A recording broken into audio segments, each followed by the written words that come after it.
Well,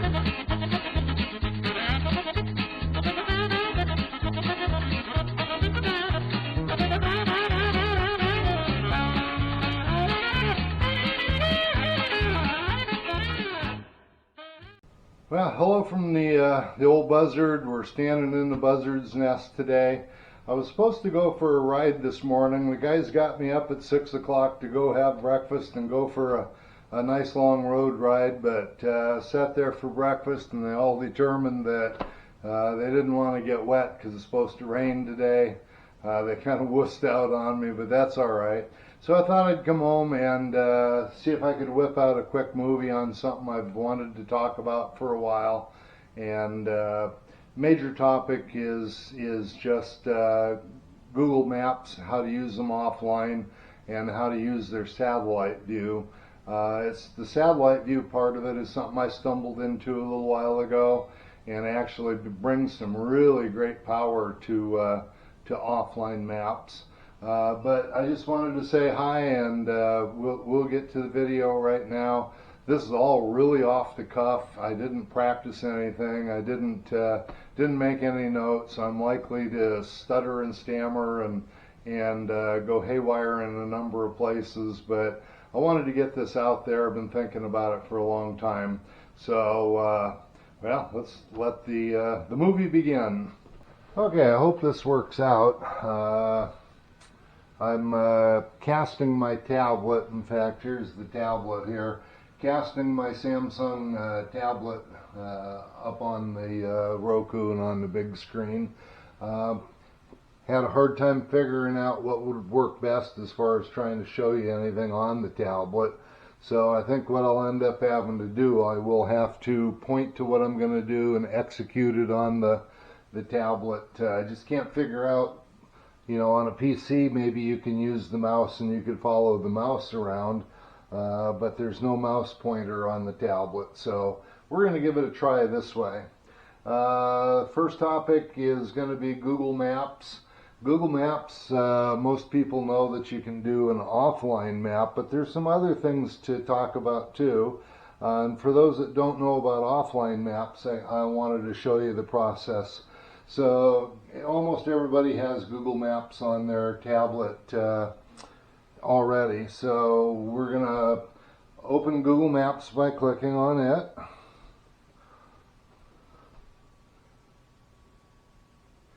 And then we will get rid of the search stuff by clicking on the arrow here, the left arrow, and brings you to your location, your home. But what I want to show you, of course, the offline maps over here, and I am connected right now to my Wi-Fi, but we're going to click on the three bars right here. Three bars. And then down below, offline maps. So we're clicking on offline maps. So right now I've got a number of, well, I've just got three. But you can select your own map to take with you without any kind of cell phone service or without Wi-Fi by clicking on select your own map. And then of course you can pinch and expand. In fact, let's pinch this and get a little more area. I'm just going to pick kind of a random area. Let's go over here in Montana somewhere. So right now that would, there we go, let's get Billings right in the middle. There's nothing I really want there, but I wanted to show you the process anyway. Right now you can record the entire Google Map system all the way from Bozeman to Miles City, with Billings being in the middle. It's going to take up 95 megabytes of memory out of your tablet. But we'll go ahead and we'll click on download right here. I hope all this is showing up in the monitor, so I'm going to click download. And here it shows you waiting to download. This shouldn't take too terribly long, but Yeah, I think I'll pause the camera while it's downloading. Okay, there's 90% coming up on 100%. Just take another few seconds for that to finish. One thing I want to make clear that what I'm going to show you here, I wouldn't bet my life on it using this for your primary navigation, because what we're doing, we're using cached data in Google Maps, and if you do anything, or if not Microsoft, if Google does anything that clears your cache, you'll lose all this. Actually, the base maps themselves should stay through a cache clearing, because it's literally stored. It's not just the cache. But the next thing that I'm going to show you, the part that's the coolest, it depends on the cache. So I'd suggest that you download and or refresh your map the day before you go. Let's see, 97% anyway. Refresh or make sure everything's working real well the day before, and then chances are the data that's in the cache will still be there. And a little slow on the download today. That's all right. The wife's downstairs playing on her computer with something. But anyway, the point was, when we get to the fun part here, that's part of the caching. Caching never generally goes away unless you do cache clear within your memory management and stuff like that. But still, this isn't to depend on. The offline map part, just the regular maps is, but what I'm going to show you is not. So anyway, the three dots here, that gives you a way to either update, view, rename, or delete. And I actually don't want this map 5, so I'm going to select delete right now. And we responded yes, we want to delete it. And then what I'm going to look at, Craig Mountain's a real interesting example of why this is important. It's an area near me that there's no geolocated maps that I can find for it, which is a little fib because I just did find some, but this actually works really good, what I'm going to show you. So we're going to open up Craig Mountain just by tapping right on Craig Mountain.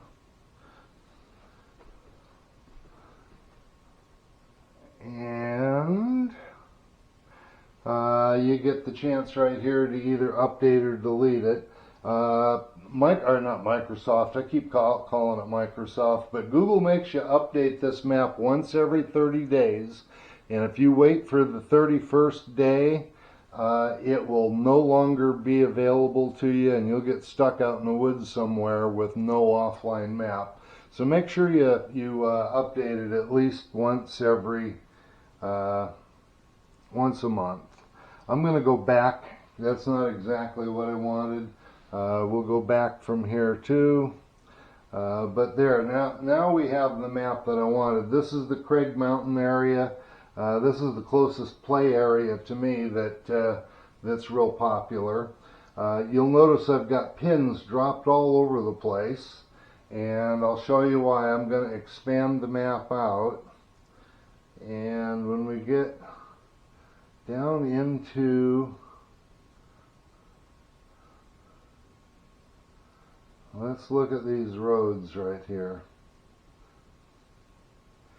Now most of these roads right here that are part of Google Maps, they're actually Jeep roads at best, and a lot of them are side-by-side or ATV type roads. It's amazing how much detail Google Maps actually has on their website.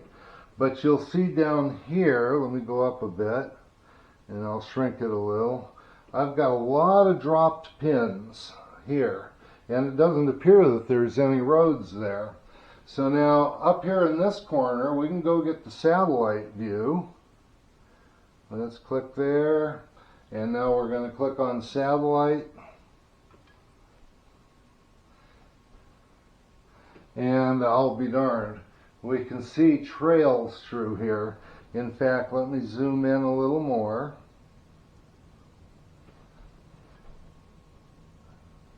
There we go. It's perfecting the image and downloading more data. So you can see this is actually a road or a trail through here. And it goes. Takes a second for it to perfect the image. But these are not on Google Maps, but you can see them in the satellite. So my solution to finding places that I wanted to go was to find the roads with a satellite view that drop the pins. But the real magic here is that these images are actually cached in the Google Maps system, and as long as you trace the route that you want to take and allow it to upload into the cache all the images that you want, as long as you go through it and do all that, you will have the satellite view available to you even after you lose your Wi-Fi. Now, normally I really would want to turn my Wi-Fi off so that I can show you for proof positive that this stuff remains in the cache. But if I turn my Wi-Fi off right now, I will lose the connection between my tablet and the Roku to display up on the big screen. So I want you to just take my word for it. I wouldn't lie, honest to gosh. But this has been a real handy tool. You can go to places that don't have any maps, and then you can get the satellite view of where the trails are. Now, a couple of times it's let me down because it's looked like a really good trail, but I'll come to a washed out bridge or something and they're just not going to maintain it anymore. That's happened. You can come to gates and whatnot and stumble into private property and you won't know it. But anyway, that's a really fun trick, is to cache the satellite view on the Google Maps, and then you've got it there for you the next day when you actually go for a ride. To drop pins. In fact, let's look at that, dropping pins. Pins are a real easy thing to do, and they're permanent too. I've cleared my cache and the pins absolutely stay. There's no problem with that. So let's go find like Waha Lake here. That must be up in this direction somewhere. There's Waha Lake. There's one of our unload areas. Let's get zoomed in where we can actually see the unload area. Yeah, let's see, is it going to get any better than that? Or is that as good? Oh, here it comes. Okay, so this is a parking lot that we unload in, and then we zip up the hill from there. Actually, we're part way up the hill right there, but in any case, we'll unload there. So if you want to drop a pin, all you have to do is long press on the, in fact, I'm going to make it even bigger. And then we'll wait just a second for the image to perfect itself.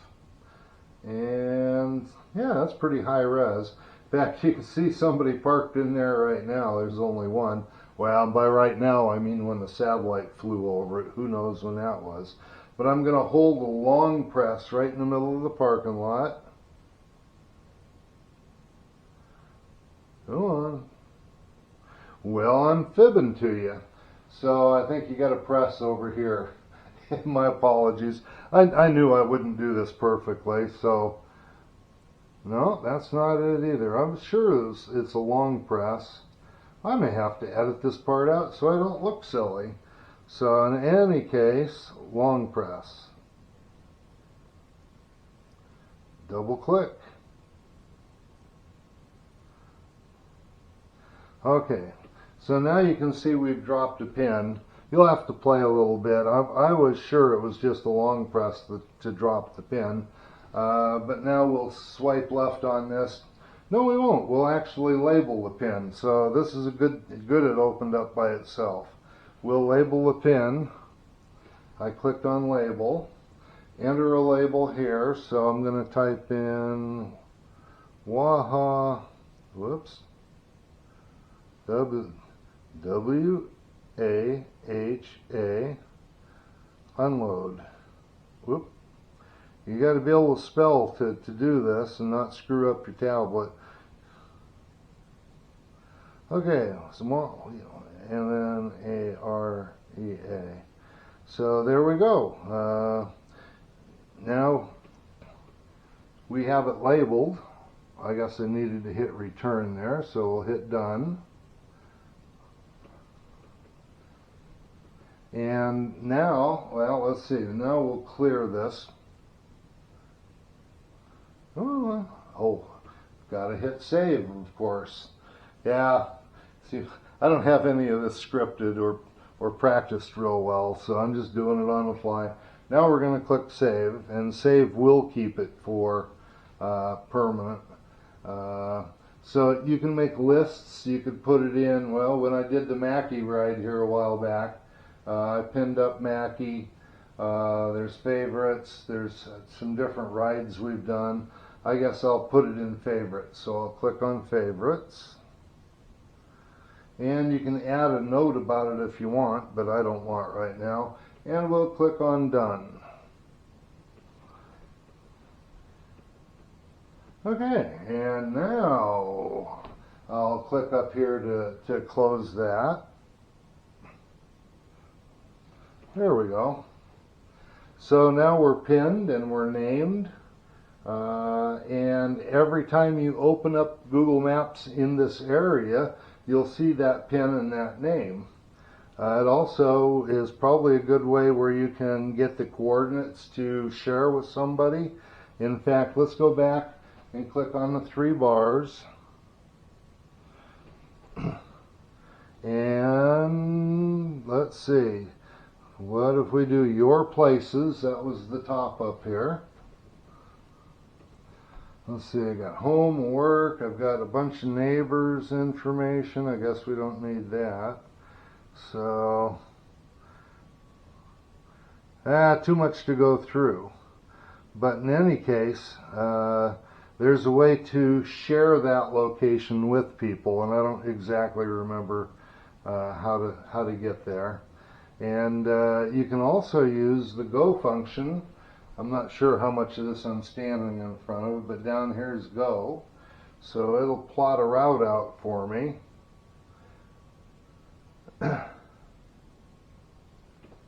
So from my location to the pin, and I'm not exactly sure why it doesn't say. It should show the label up there, I would have thought.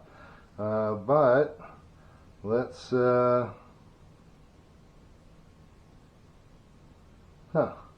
that part of it's not going to work out.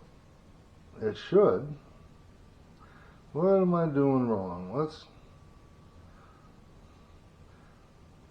So from home, okay. Now I'm going from my location to home. That didn't work out. But you can come up with some interesting stuff. Let me close that window. Doggone if it doesn't show my house and my place right there. Pretty high res. Anyway, that's what I wanted to show the majority of, was that most people are aware of Google offline maps. You just draw the area or you size the area that you want to save for offline use. And then you can drop pins and those pins will reappear. You can label the pins. There's a lot you can do with it. I'm not doing a real good job right now of explaining the whole thing. But the magic that I found was finding things using the satellite view, like we're in the satellite view right now.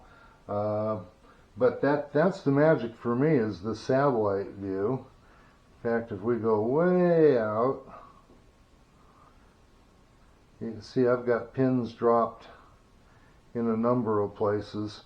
Mostly around that Waha area where I go riding. But in any case, that's what I wanted you to see for right now. But let's go home. Let's do just maybe a couple of little teasers here. I'll do more video on like Avenza later, but so here's a program that I really like. It's called Digital Dashboard. It doesn't look like it's going to display 100% here on the big screen, but this is what it looks like. I assume you can see that. That's what it looks like. It's a speedometer based on your GPS. It will give you the duration and distance that you've ridden, the start time you took off, the max speed you attained, average speed, the altitude that you're at, the heading that you're going, the lat long for where you're currently at, and you can save tracks. In fact, it's going to automatically save tracks every time you start it. So when you hit the reset button, for instance, there's reset. It's going to save the track that I just created by starting the program. And I think we'll click on discard because obviously we haven't gone anywhere. But I wanted you to be aware of that. If you click on bicycle, it just rescales the speedometer, so 0 to 40 mile an hour that way. Click back on car, and it's scaled up to 130 miles an hour. So actually leaving it on bicycle for what we do gives you a little better view maybe. You can change from kilometers to mile an hour back. I'll click on map. This has been kind of useless to me. If they would do this, if they do this in an offline fashion based on the offline maps, it'd be cool if you could follow your track, and it will. It'll start tracking you here, but you have to have data in order to have the map. So that doesn't do us a whole lot of good. Just wanted to show it to you. Let's go back. Track. So all the tracks that you've saved previously, and I've just recently taken, actually I recently moved from a smaller 7-inch tablet up to the bigger Samsung. My little 7-inch tablet just didn't have the power to run things. It was a little Lenovo, a cheap Lenovo that I picked up for about 80 bucks. This Samsung tablet is pretty old too, but it's more powerful than the old Lenovo. But you can have 20, 30, 40, 50 tracks here, and then you can export those tracks. And to export, I just clicked on tracks. Let's see, let's turn it back around this way again. Okay, so when you click on a track, it will give you the duration, the distance, the average speed, elevation and speed plots here, which is kind of cool. You can actually press the play button and it will start playing the ride. It'll give you the speed at any given point, your altitude, lat long, all that, as it moves along. You can make it go faster or slower, I believe, by the plus or the minus. Let's hit the plus button a couple of 2 or 3 times. There we go. Now I got them zipping along pretty good. So in any case, it does that. And of course you can play this once you get back home and get on the Wi-Fi. I'm going to stop it. No, it's already at the end, so stop's fine. Now if you click on share, well, let's see, you can actually export your data. I keep changing my orientation here. Come on. You can export your data in an Excel format, or you can share. So I'm going to click on share right now. Now share gives you a way to copy, and this is not the way you export it, but you can copy your data to the clipboard. There's a lot of things you can share with here, and I believe that this is just going to give you a big string of numerics. But where the heck was the export? It does have an export feature. So let me go back. Export. Well, maybe the X is more than just, let's see, I got something goofy on my little screen here. No, that's Excel. Anyway, if you play with this, you'll find there is a way to export it. I'm not smart enough to have good enough memory to remember exactly how. I'm going back. Maybe if I long press. Nope, that's just for deleting the track. There is a way to export, and I've forgotten how to do it. If that's important, I can do a demo of that a little later. So there's your digital dashboard. Oh, maybe it's over here in this listing. Backup restore. Let's see, track info. Let's hit track info and see where it goes. So that's just a way to get back to tracks. I'm going to go back.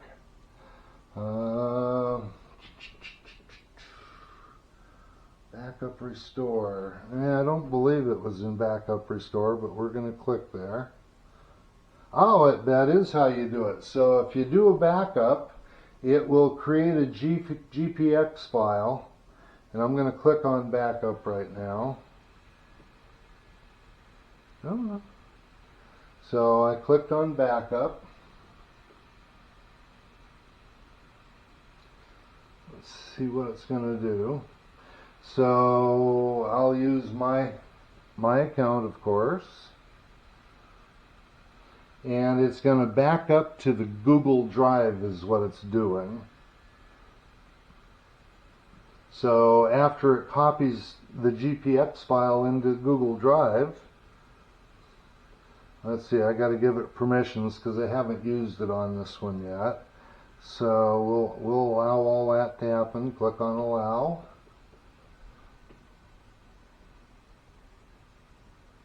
And it says it's uploading. So now you got to figure out how to use Google Drive. And there's generally on your file management programs, there's generally a way to get to it. But there you can see the file name .gpx. GPX is a standard for tracks and pins and the geolocation stuff. It works natively with Google Earth. You could load that into Google Earth and do a flyover of your tracks and all that sort of thing. But anyway, kind of fun. So let's close that. And maybe now just a real quick teaser. I think I'm still recording here. Yep, it says I'm still recording. Let's go back and exit. Come on, exit. There we go. You can let this run in the background. So yeah, I keep this just turned on all day long, and it keeps recording everything I do.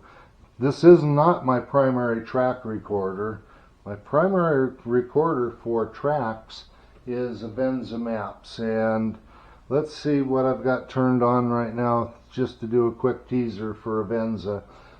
I will do a whole tutorial on this sometime because I think this is the most powerful program that I've run across. Now, I'm not slamming anybody else's program, but actually I guess the primary consideration for me is that it's the only mapping program that I've found that you can download Forest Service MVUMs directly into and actually have the MVUM. So I have all my maps sorted. Oh, join the Maverick Trail group. I'll take care of that in a bit. So I've got my stuff sorted out here in kind of a funny way. I'll go into that a little later. But for instance, let's see if I go to my Pomeroy MVUMs, and as long as I've got all my maps in a single folder, I can open the MVUM up. Come on, I can open the MVUM up. And there's the actual MVUM. So the Forest Service cops or whoever does your enforcement Really can't argue with this map. This is the Bible for where you can and can't be. So I'm pinching to make it smaller so we can see better. And we'll drag it over here. Now you can see all these green lines that I have. Those are tracks where I've been before. And you can go, you can see up here, this is part of what makes it special too. So each one of these, I hope you can see that in the screen, each one of these is a neighboring MVUM. And it will, as you proceed along the trail, it will hop from map to map as necessary, or you can force it from map to map just by panning. You know, I'm using my finger to move along. So now it opened the map just below it. And looks like I've been over here before, but that's not in Forest Service property. So we'll go back into that map, and it pops the neighboring map up. There we go. This is probably how I get from my house up into. In fact, let's get it bigger where I can read some of the names. That's how I get from my house up into the forest. But again, you can change the tracks to different colors. You can drop pins of a different color. And again, I generally use the pins to lay out a route, and then I can just navigate from pin to pin. There is a way to do routes in Avenza, but it's clumsy if you've got a bunch of turns to make, and if you want to follow a map accurately, it's just, that part, I'll admit, is horrible to use. And the worst part of it is if you make a mistake, then you have to start all over again. So I gave up using their routing feature and just started dropping pins. But that's kind of a little teaser. I guess I should show you a little bit about layers. So I'm going to click down here on layers. Okay, so you create a layer, and I'll go into that in detail because this is the most confusing part about it. What are layers? How do you manipulate them? But I will click on the alder thicket loop layer, and within it you can see I've got additional layers and things. So Blues 3, I don't even remember why I named it that way, but that particular track is 67 miles long. I don't have a description or any photos. You can use your tablet to take photos while you're going, and it'll pick them up and it'll put them in the photo thing here. And so that's pretty cool. Let's go back one. And if you long press, this is what you got to experiment to figure all this out. If you long press, you'll get a menu. In fact, the pencil is the edit menu. The folder with a right arrow is the move to another folder. What the heck was the eyeball? Oh, the eyeball makes the layer visible or not. Sometimes you can make your maps so busy with pins and this and that and the other thing that you want to make it invisible so you don't see all those things. You click on that eyeball.